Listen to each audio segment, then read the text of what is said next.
Hello, स्वागत है आपका फ्री जीके के चैनल पे। मेरा नाम है किरण भावर। आज के इस वीडियो में हम 30 जनवरी से 5 फरवरी तक के वीकली करंट अफेयर्स के क्वेश्चंस कवर करेंगे। सारे क्वेश्चन सिलेक्टेड है, एग्जाम में ज़रूर पूछे जाएंगे। वीडियो को ध्यान से देखिएगा। हम यहाँ पर 50 महत्वपूर्ण प्रश्न कवर करेंगे और लास्ट में एक क्वेश्चन पूछा है मैंने आपसे, जिसका आंसर आपको कमेंट करना है। चलिए शुरू करेंगे फर्स्ट क्वेश्चन से। Question number first, 69th film fair पुरस्कार 2024 में किस फिल्म ने सर्वश्रेष्ठ फिल्म लोकप्रिय का पुरस्कार जीता? तो अवार्ड जीता है 12वीं फेल ने। ठीक है, यह है 12वीं फेल पिक्चर। देखिए 69th संस्करण आयोजित हुआ है 2024 में। 12वीं फिल्म जो है, यह 12वीं फेल बनी सर्वश्रेष्ठ फिल्म। विनोद चोपड़ा द्वारा निर्देशित फिल्म 12वीं फेल सर्वश्रेष्ठ फिल्म लोकप्रिय का अवार्ड पाने वाली फिल्म बनी।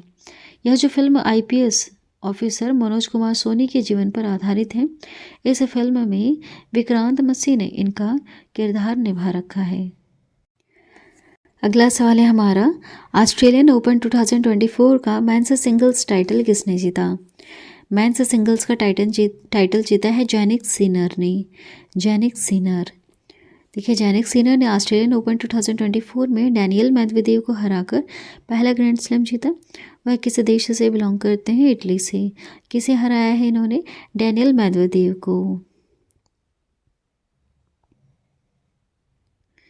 देखिए जैनिक सिनर ने 2024 ऑस्ट्रेलियन ओपन में अपना पहला ग्रैंड स्लैम खिताब जीता है डैनियल मेदवेदेव के खिलाफ। देखिए 22 साल की उम्र में ऑस्ट्रेलियन ओपन पुरुष एकल खिताब जीतने वाली सबसे कम उम्र की खिलाड़ी भी यही बने हैं, जैनिक सिनर। और महिला में बात करें हम तो अरीना सबालेंका बनी है महिला एकल खिताब जीतने वाली। नेक्स्ट है, किसने हाल ही में सुप्रीम कोर्ट के नए न्यायाधीश के रूप में शपथ ली है? किसने शपथ ली है? प्रसन्ना बी वराले ने। इनका नाम है प्रसन्ना बी वराले।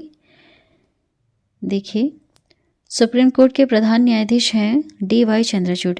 इन्होंने न्यायमूर्ति वराले को शपथ दिलाई।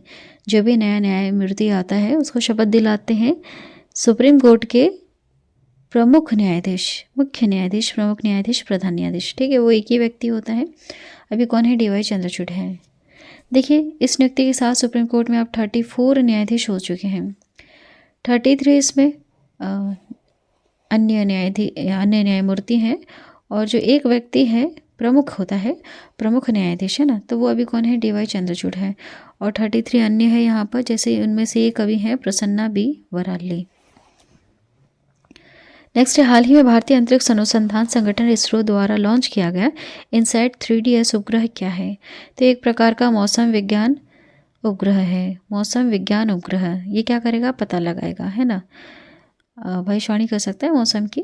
देखिए INSAT 3DS Indian national satellite system है। भारतीय अंतरिक्ष अनुसंधान संगठन इसरो द्वारा निर्मित एक विशिष्ट पहचान मौसम संबंधी उपग्रह है जो पहचान कर सकता है। देखिए उपग्रह को मौसम की भविष्यवाणी और आपदा चेतावनी के लिए उन्नत मौसम संबंधी अवलोकन और भूमि और महासागर सतह की निगरानी के लिए डिजाइन किया गया है। अगला सवाल है, टाटा ने भारत की पहली प्राइवेट हेलीकॉप्टर असेंबली लाइन स्थापित करने के लिए किसके साथ समझौता किया? तो देखिए यह समझौता किया गया है एयरबस के साथ। एयरबस क्या है? यह हेलीकॉप्टर निर्माता कंपनी है। देखिए एयरबस हेलीकॉप्टरों ने नागरिक हेलीकॉप्टरों के लिए टाटा समूह के साथ साझेदारी की घोषणा की। एयरबस हेलीकॉप्टर दुनिया की अग्रणी हेलीकॉप्टर्स निर्माता कंपनी है जो दुनिया में नागरिक और सैन्य हेलीकॉप्टरों की सबसे व्यापक लाइनअप पेश करती है। अगला सवाल है, पूर्वोत्तर का पहला प्राकृतिक चिकित्सा अस्पताल किस राज्य में खोला गया? किस राज्य में खोला जाना है अभी फ्यूचर में? तो असम राज्य में। ठीक है, यह पूर्वोत्तर का पहला प्राकृतिक चिकित्सा अस्पताल होगा। देखिए इसकी विशेषता, केंद्रीय बंदरगाह, जहाजरानी और जलमार्ग तथा आयुष मंत्री हैं श्री सर्बानंद सोनोवाल और असम के मुख्यमंत्री हैं डॉक्टर हेमंत बिश्वा शर्मा। डिब्रूगढ़ में केंद्रीय योग और प्राकृतिक चिकित्सा अनुसंधान संगठन और 100 बिस्तरों वाले योग और प्राकृतिक चिकित्सा अस्पताल की आधारशिला इन्होंने रखी है अभी। देखिए उत्तर प्रदेश सरकार ने किस महिला क्रिकेटर को यूपी पुलिस में DSP के पद पर नियुक्त किया? तो नियुक्त किया गया है दीप्ति शर्मा को। ठीक है, देखिए भारतीय स्टार महिला क्रिकेटर दीप्ति शर्मा को यूपी पुलिस में डीएसपी के पद पर नियुक्त किया गया। मुख्यमंत्री योगी आदित्यनाथ है अभी वहां पर। योगी आदित्यनाथ ने ज्वाइनिंग लेटर के साथ दीप्ति शर्मा को 3 करोड़ का चेक भी दिया। आगरा के रहने वाली दीप्ति ने एशियन गेम्स में भारत को स्वर्ण पदक दिलाने में अहम भूमिका निभाई। दिसंबर 2023 में दीप्ति शर्मा पहली बार ICC player of the month का अवार्ड जीती हैं।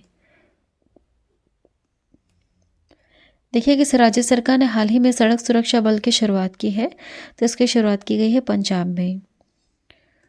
देखिए बात करते हैं पंजाब राज्य सरकार की। पंजाब राज्य सरकार ने सड़क हादसों पर रोक लगाने के लिए सड़क सुरक्षा बल की शुरुआत की। मुख्यमंत्री भगवंत मान ने जालंधर में इस फोर्स की शुरुआत की है। इस फोर्स के तहत 144 हाईटेक वाहन और 5000 कर्मचारी सड़क पर लोगों को सुरक्षा प्रदान करेंगे। अगला सवाल है, भारतीय सेना संयुक्त सैन्य अभ्यास साडा तनसेक का आयोजन किस देश के साथ कर रही है? किस देश के साथ कर रही है? तो याद रखिएगा सऊदी अरब। ठीक है, सऊदी अरब के साथ कर रही है। डिटेल में कवर करते हैं। देखिए भारत सऊदी अरब संयुक्त सैन्य अभ्यास साडा तनसेक के पहले संस्करण का आयोजन राजस्थान के महाजन में किया जा रहा है। यह जो एक्सरसाइज है 29 जनवरी से 10 फरवरी 2024 तक आयोजित की जाएगी। 45 सैन्य कर्मियों वाली सऊदी अरब की टुकड़ी का प्रतिनिधित्व रॉयल सऊदी लैंड फोर्सेस द्वारा किया जा रहा है। नेक्स्ट क्वेश्चन है, भारतीय दूरसंचार नियामक प्राधिकरण ट्राई के अध्यक्ष के रूप में किसे नियुक्त किया गया? आंसर यहाँ पर सी सही हो जाएगा। अनिल कुमार लाहोटी को नियुक्त किया गया है। ये रेलवे बोर्ड के पूर्व प्रमुख भी रह चुके हैं, याद रखिएगा। देखिए रेलवे बोर्ड के पूर्व प्रमुख अनिल कुमार लाहोटी को भारतीय दूरसंचार नियामक प्राधिकरण ट्राई का अध्यक्ष नियुक्त किया गया। अगला सवाल, राष्ट्रपति द्रौपदी मुर्मू ने किसे संसद के उच्च सदन राज्यसभा के लिए मनोनीत किया है? किसे मनोनीत किया है? तो सतनाम सिंह संधू को मनोनीत किया गया। 12 लोगों को मनोनीत किया जा सकता है राज्यसभा में राष्ट्रपति के द्वारा। देखिए राष्ट्रपति द्रौपदी मुर्मू ने सतनाम सिंह संधू को संसद की उच्च सदन राज्यसभा के लिए मनोनीत किया। राज्यसभा में देखिए राज्यसभा के बारे में जानते हैं। राज्यसभा में अधिकाधिक 250 सदस्य होते हैं, जिसमें से 238 सदस्य राज्य तथा संघ राज्य क्षेत्रों के प्रतिनिधित्व होते हैं। 12 सदस्यों को राष्ट्रपति द्वारा नामांकित किया जाता है, मनोनीत किया जाता है। राज्यसभा एक स्थायी निकाय है, इसे कभी भी भंग नहीं किया जा सकता है। ठीक है, देखिए राज्यसभा के सदस्य लोगों द्वारा सीधे निर्वाचित नहीं होते हैं, बल्कि विभिन्न राज्यों की विधानसभाओं द्वारा अप्रत्यक्ष रूप से निर्वाचित होते हैं और प्रत्येक राज्य को निश्चित सदस्य संख्या आवंटित की जा चुकी है कि किसी विधानसभा से इतने इतने व्यक्ति आएंगे राज्यसभा में। ठीक है,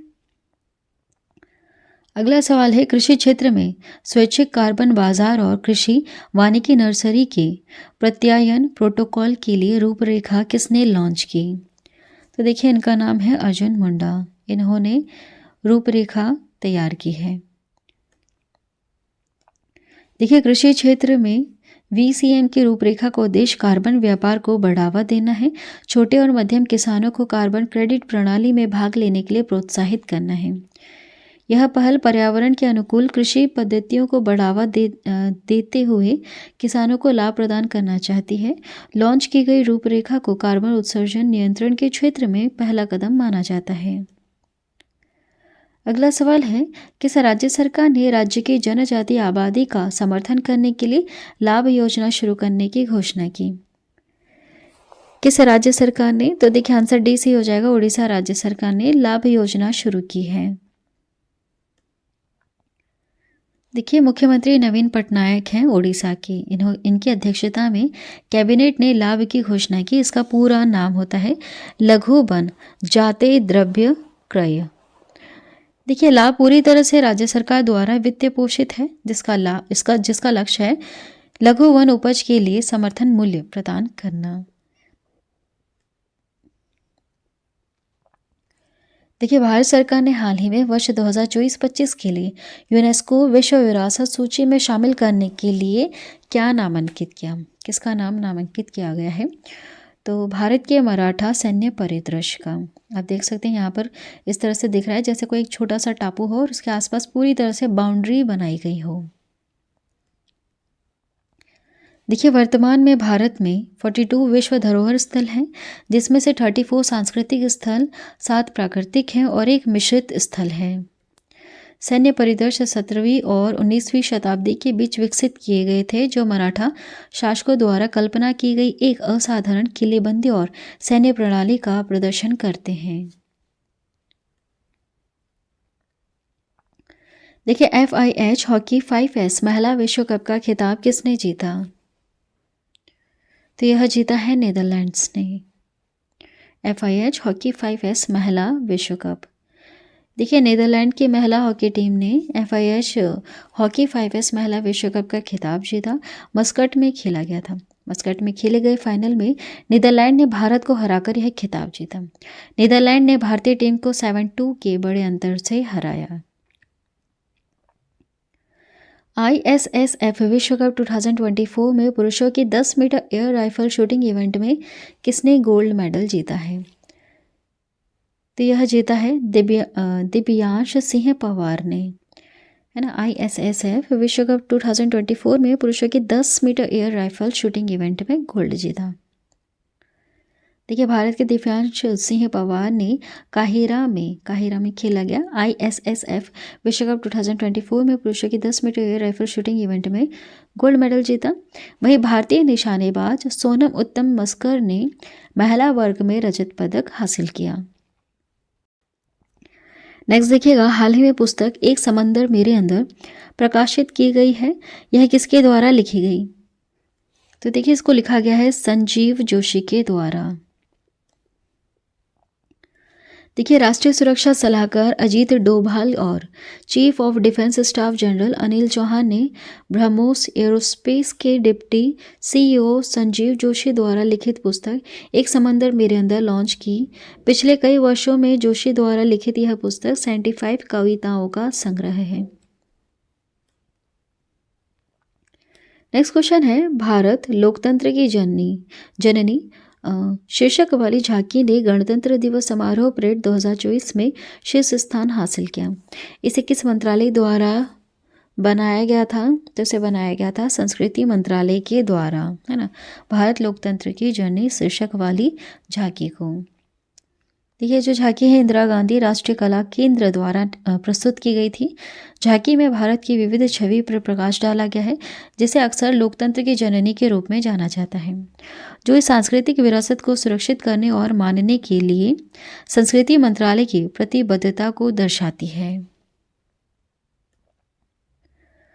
अगला सवाल है, किस दिन को शहीद दिवस के रूप में चिन्हित किया जाता है? तो देखिए 2 बार हम मनाते हैं, 23 मार्च को भी और 30 जनवरी को भी।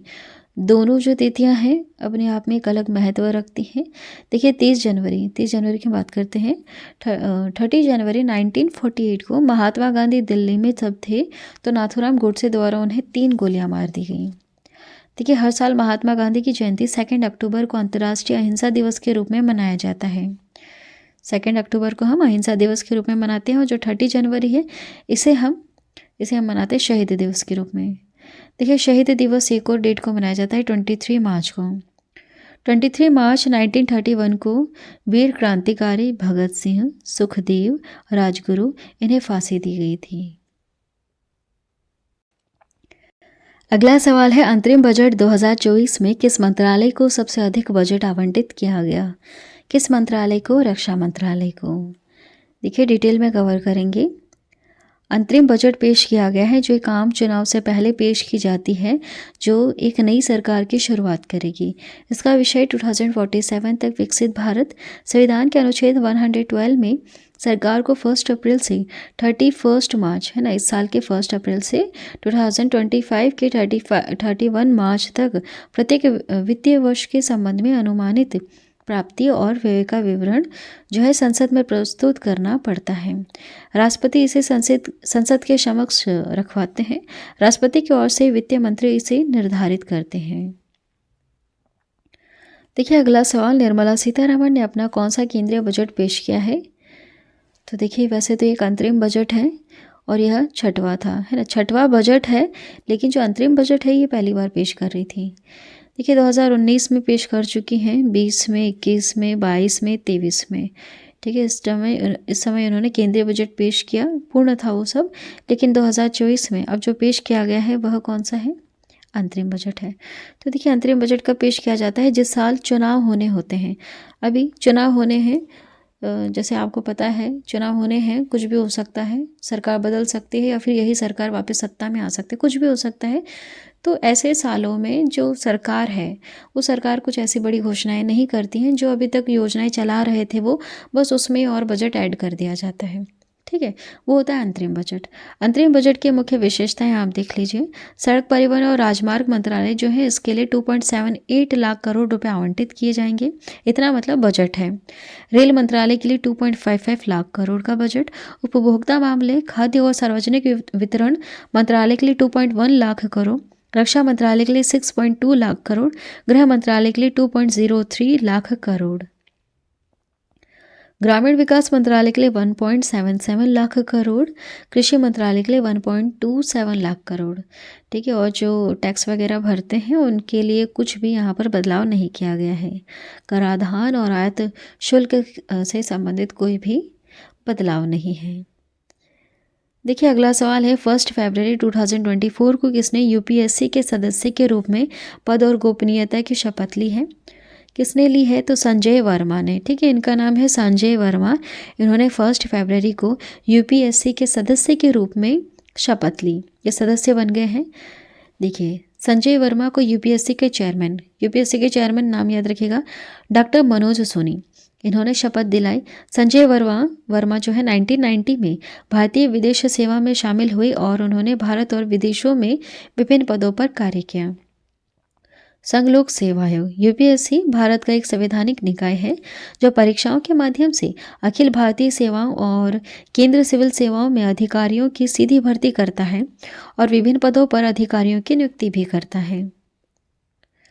अगला सवाल है, छठे खेलो इंडिया यूथ गेम्स की पदक तालिका में टॉप पर कौन सा रहा है? महाराष्ट्र इसमें टॉप पर रहा। ठीक है, महाराष्ट्र ने टोटल 158 पदक जीते। कितने? 158।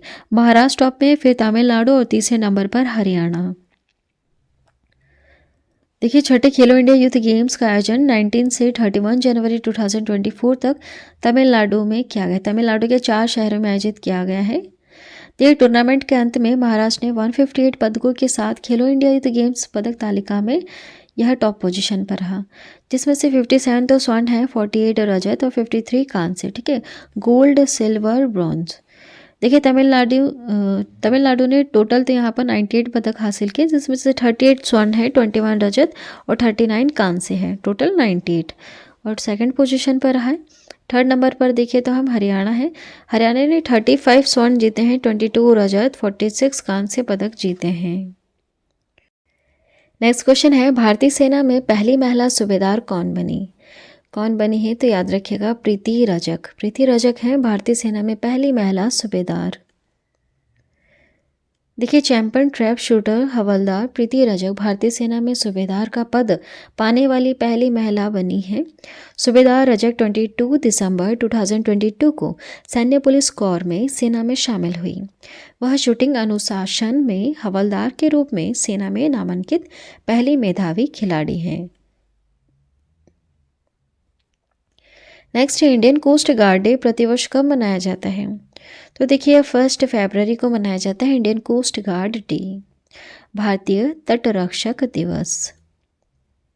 देखिए भारत में इंडियन कोस्ट गार्ड डे जो है यानी भारतीय तटरक्षक दिवस 1 फरवरी को मनाया जाता है। भारतीय तटरक्षक बल की स्थापना हुई थी 1 फरवरी 1977 को। देखिए 18 अगस्त 1978 को इस दिवस को मनाए जाने की घोषणा की गई। नेक्स्ट क्वेश्चन है, भारत सरकार ने हाल ही में किस एयरपोर्ट को इंटरनेशनल एयरपोर्ट का दर्जा दिया है? किस एयरपोर्ट को? तो याद रखिएगा सूरत हवाई अड्डा को, है ना। चलिए आगे बढ़ेंगे, हमारा इंपॉर्टेंट पॉइंट्स देखिए। हाल ही में भारत सरकार ने गुजरात के सूरत हवाई अड्डे को आधिकारिक तौर पर अंतर्राष्ट्रीय हवाई अड्डे का दर्जा दिया। पिछले दिसंबर में प्रधानमंत्री नरेंद्र मोदी ने सूरत हवाई अड्डे पर 353 करोड़ की लागत से निर्मित एक नए टर्मिनल का उद्घाटन किया था।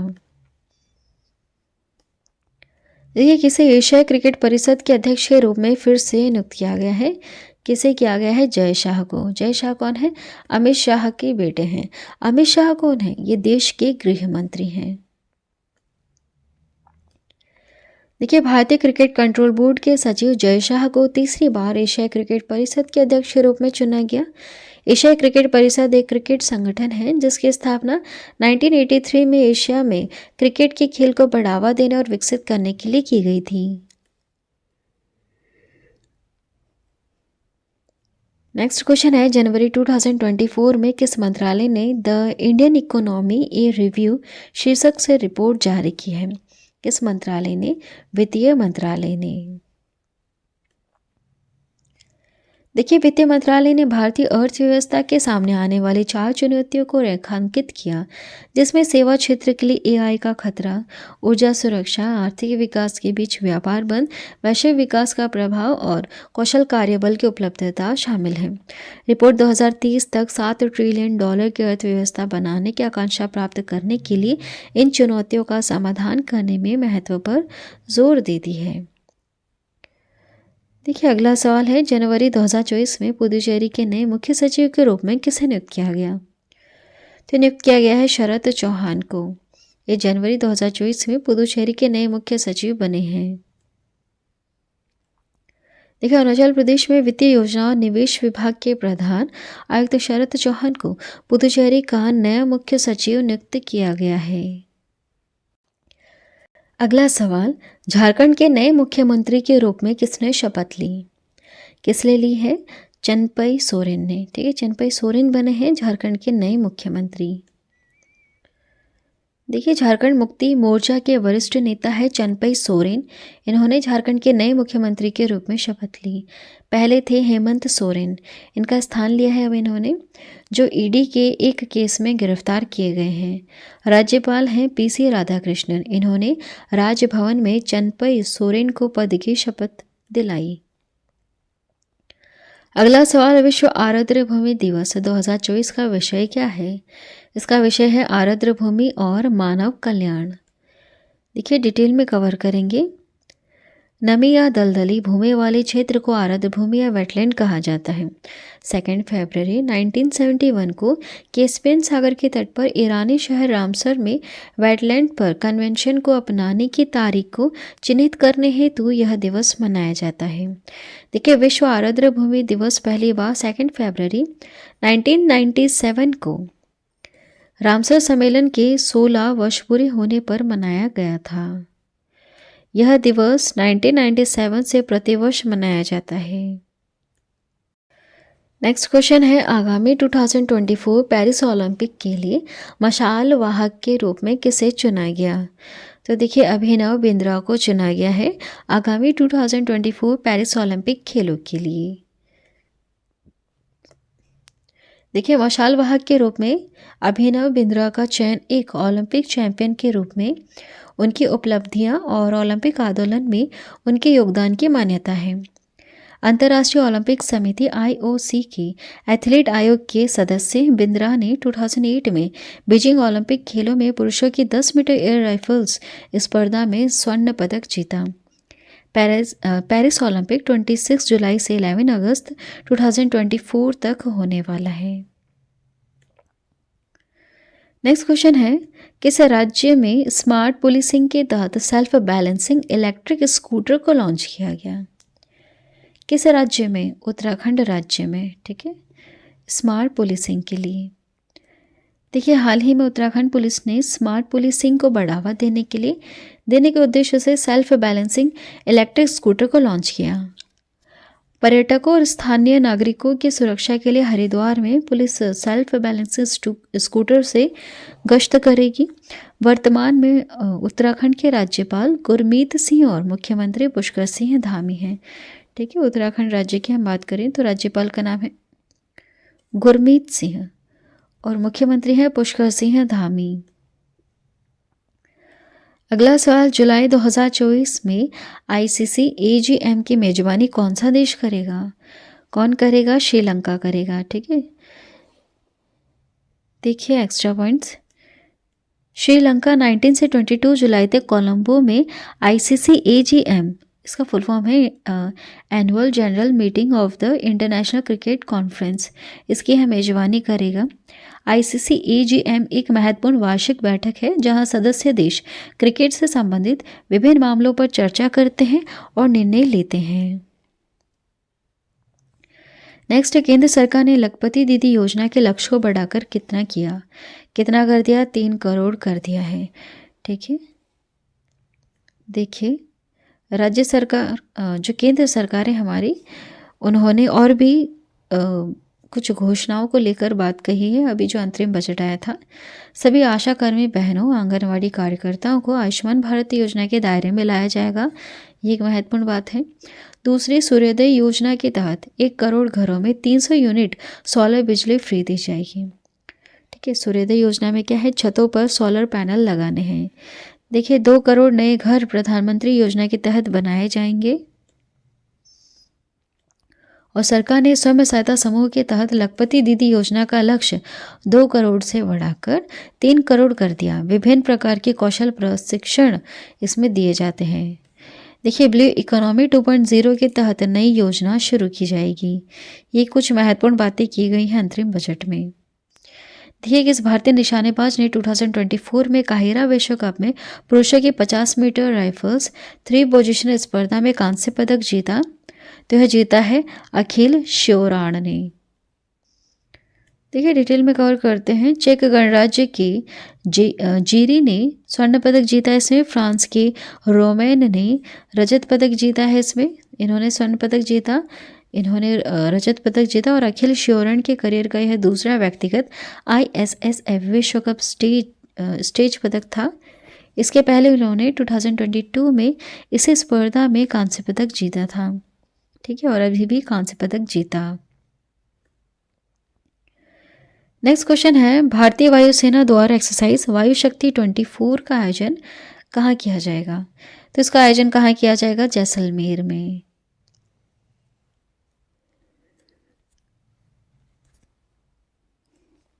देखिए भारतीय वायुसेना 17 फरवरी 2024 को जैसलमेर के पास Pokhran air to ground range में एक्सरसाइज वायु शक्ति 24 का आयोजन करेगी। वायु शक्ति अभ्यास का अंतिम संस्करण 2 फरवरी 2019 को आयोजित किया गया था। वायुसेना के इस एक्सरसाइज में इस वर्ष स्वदेशी विमान तेजस, प्रचंड और ध्रुव सहित 121 विमान यहाँ पर भाग ले रहे हैं।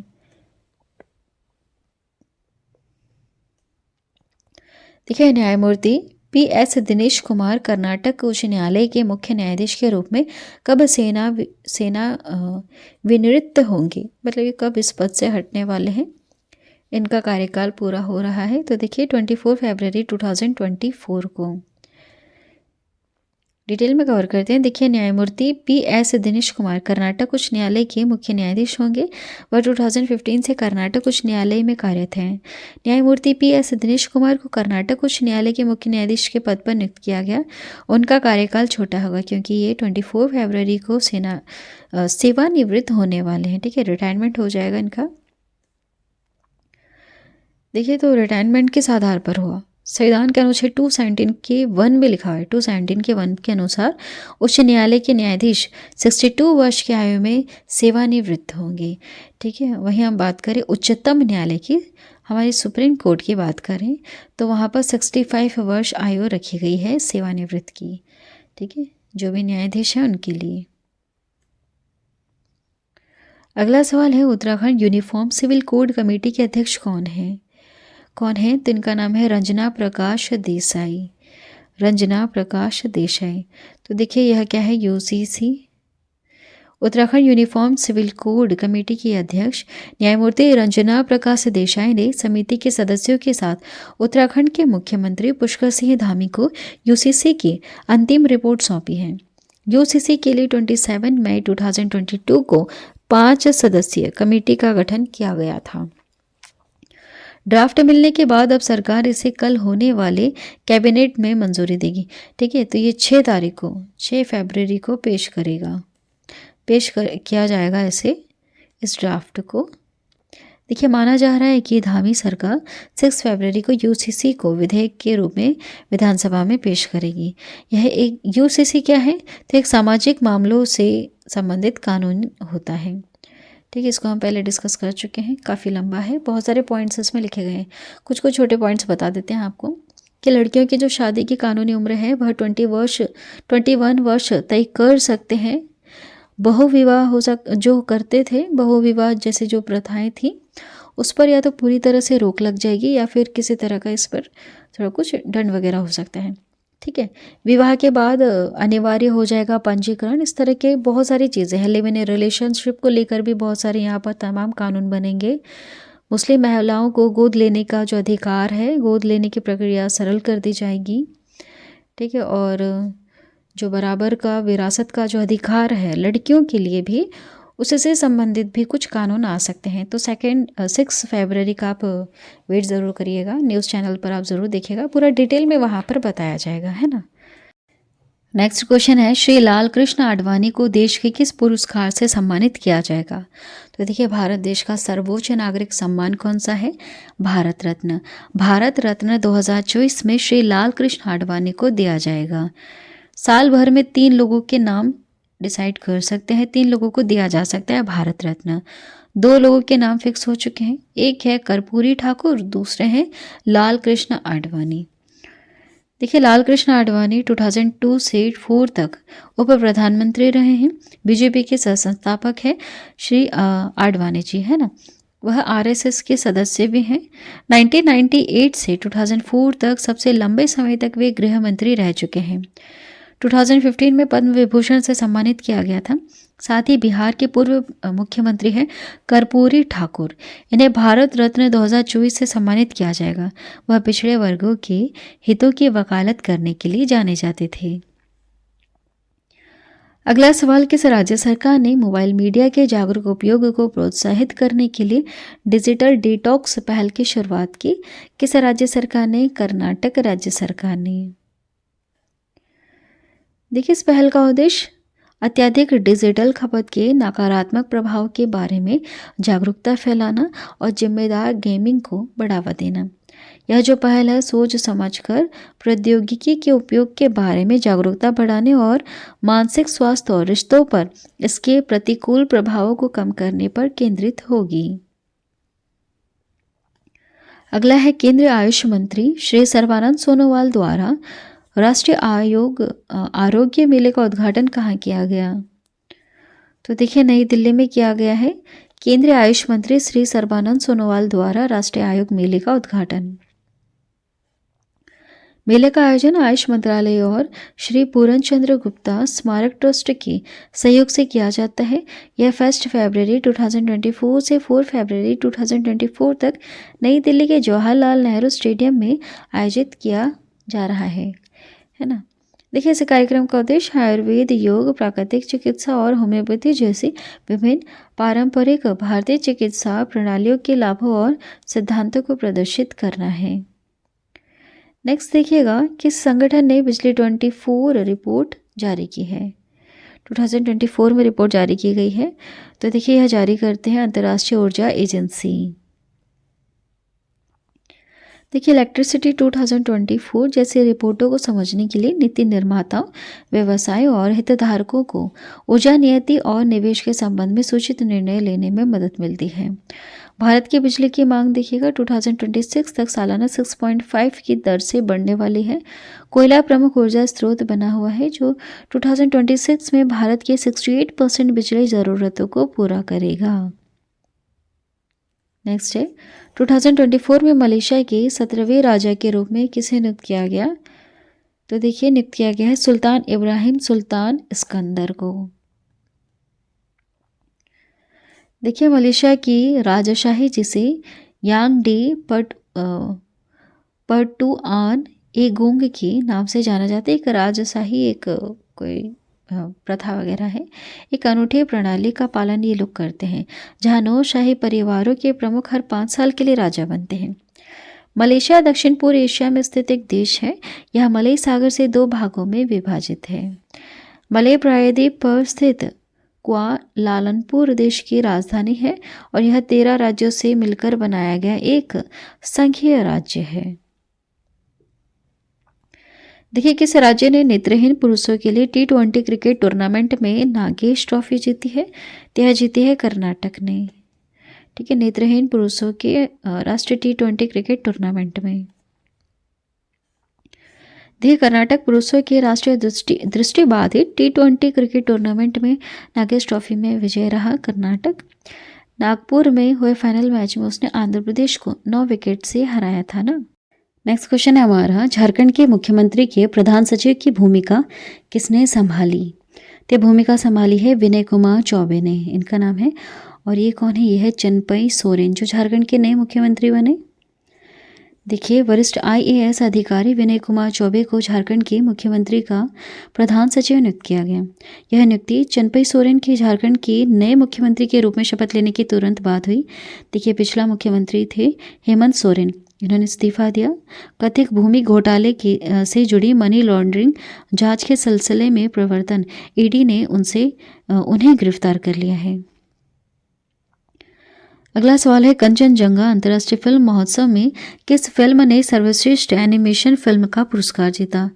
तो यह पुरस्कार जीता है लाचित द वॉरियर ने। ठीक है, लाचित द वॉरियर ने। चलिए, ये थे इंपॉर्टेंट क्वेश्चंस। अब थोड़ा सा डिटेल में जान लेते हैं इसके बारे में। पार्थ सात्री, ये थे इंपॉर्टेंट क्वेश्चंस। लास्ट वाला क्वेश्चन आपके लिए, कमेंट जरूर करिए। देखिए, भारतीय सेना संयुक्त सैन्य अभ्यास साडा तनसीक का आयोजन किस देश के साथ कर रही है? इसका करेक्ट आंसर क्या है, आपको कमेंट करना है। आज के वीडियो में इतना ही। आपसे एक छोटी सी रिक्वेस्ट है, हमारे 2 चैनल है, दोनों का भी आप सब्सक्राइब कर लेना। एक का नाम है फ्री जीके क्यूज, दूसरे का नाम है फ्री जीके क्यूज 2.0। ये दोनों मेरे अपने चैनल है। वीडियो को पूरा लास्ट तक देखने के लिए थैंक यू।